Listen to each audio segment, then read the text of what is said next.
I'm going to start by saying some of y'all are not going to like this, but I'm going to say it anyway. Brands are not ready for real feedback. Let me say that again.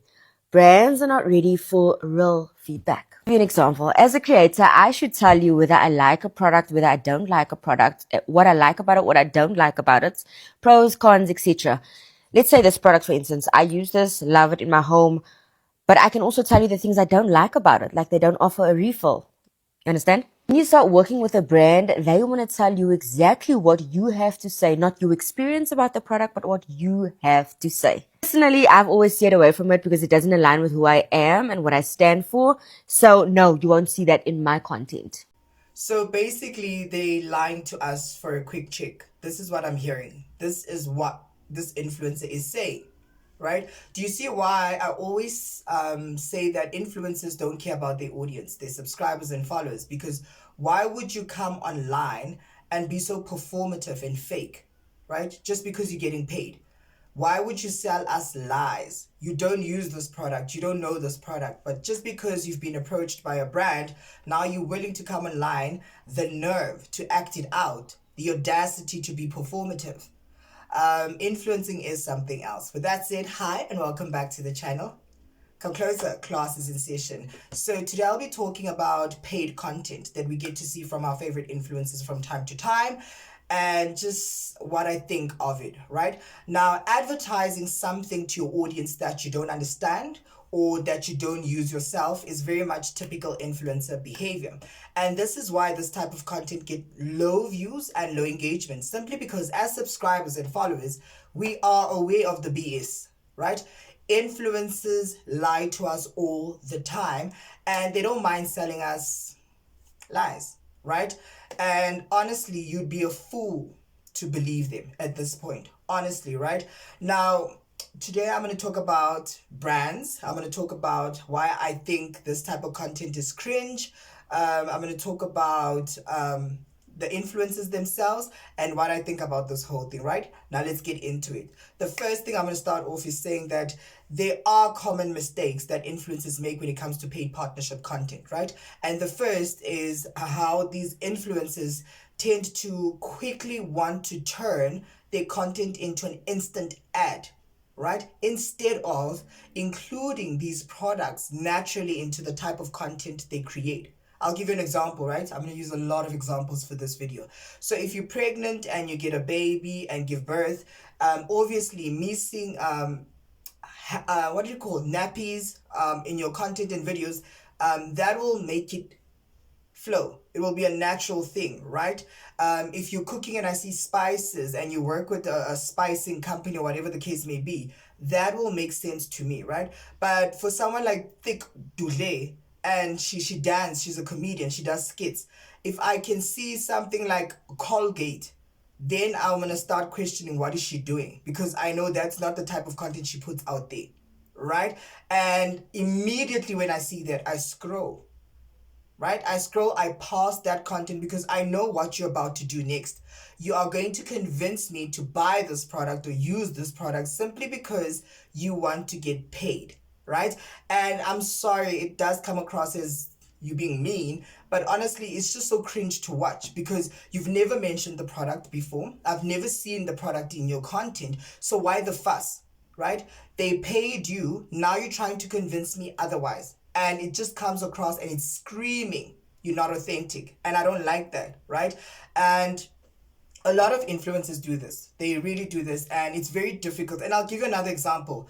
The type of content that Thick Dule does and the type of content KM does, it's two different contents, right? It's two different influencers who do two different things, right? I mean, it would be very difficult for me to believe anything that Thick Dule is going to say to me in terms of product placement and selling me something, right? Because of her content, right? She's going to have to be very creative. She's going to have to work overtime. She can't just convince me with the script that she's selling me this product, right? Simply because of the type of content, right? Whereas with KMs, I might just believe her. I might, simply because of lifestyle, beauty, and makeup. She uses these products in her content, so she might just get away with it. I don't know if I'm making sense. So, brands, the mistake that brands do is just giving these products and these campaigns to everyone without understanding the influencer and what type of content the influencer does or creates online, you know? And the next point I want to talk about is how cringe paid content is for me. Because all of a sudden, the influencers become actors.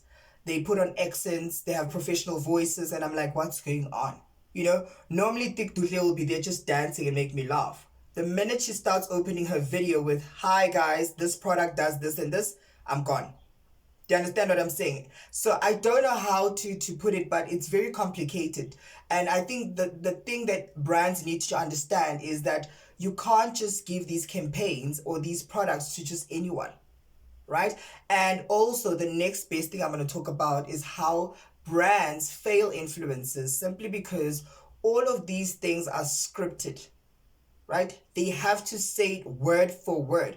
The brand tells them what to say, and that's the most limiting and restricted thing you could do to an influencer. And also, depending on the type of content they create, Thick Dule can't read a script. I don't think anyone will believe what she says. Not that, no disrespect to her as a person, but the type of content she creates. She's not that girl. She's not gonna sit here and say, "Hi guys, I'm selling this product. It's amazing." No, I don't expect that from TikTok. So when a brand approaches her with a product, they literally have to let her be. She needs to be creative. Even if she can go to her school playground and literally play with the learners and advertise that product, that will be good. But for TikTok to sit alone and tell me, "Hi, this is a product," I'm not gonna listen to that. It's not gonna. She's not selling me anything, right? But with K-Arms, she can get away with that. She can sit at home and say, "Hi guys, this product it uses." What she can get away with all of that, right? Also, I just want to add that paid partnerships are too scripted. They are too scripted, and this is the reason why this type of content gets low views and engagement, because we know our influencers, we know their personalities, we know how they deliver their content online. So the minute they act professional, the minute they start putting on professional voices, then it becomes weird. We don't understand what's going on and we get bored instantly and we all click. No one engages, right? Because I expect Thick Dule to make me laugh and dance, right? I expect KMs to show me a lifestyle that I want or that I'm dreaming of, right? But the minute it's a bit different and it becomes an ad, it's like, what are they doing? But I'm not gonna lie, the influencers that did the Coca-Cola campaign, they were good at that. That was nice to see, and a lot of TikTokers got that one right. I won't lie to you, they mastered that campaign. But in most cases, influencers just fail at paid content online, and that's why they don't get the numbers that they get. Because normally, if KMs just post on a random day, she can get almost 500,000 views and a lot of engagement. But once it's paid partnership, literally half, not even half of it, like such a small percentage of people view that or engage with her content, which is surprising. I don't know why, but I think it's the brand's fault because, like she said in the clip, that influencers are very limited, right? The fact that even if you don't like the product, you have to say you like it, right? You can't really say bad things about the product, but I kind of understand because we're paying you to talk about this, so you kind of want to not sell it to your audience, right? So it's very tricky, but I think they need to sit down with each other, influencers and brands, and just communicate and find a way to sell the best way possible to the influencer's audience, right? But script work does not really work. It's very annoying. I'm not gonna lie. The acting, being dramatic, is just too much. I won't lie. Unless you're a comedian, like this favorite TikToker of mine, I'm gonna play a clip right now. That guy gets it.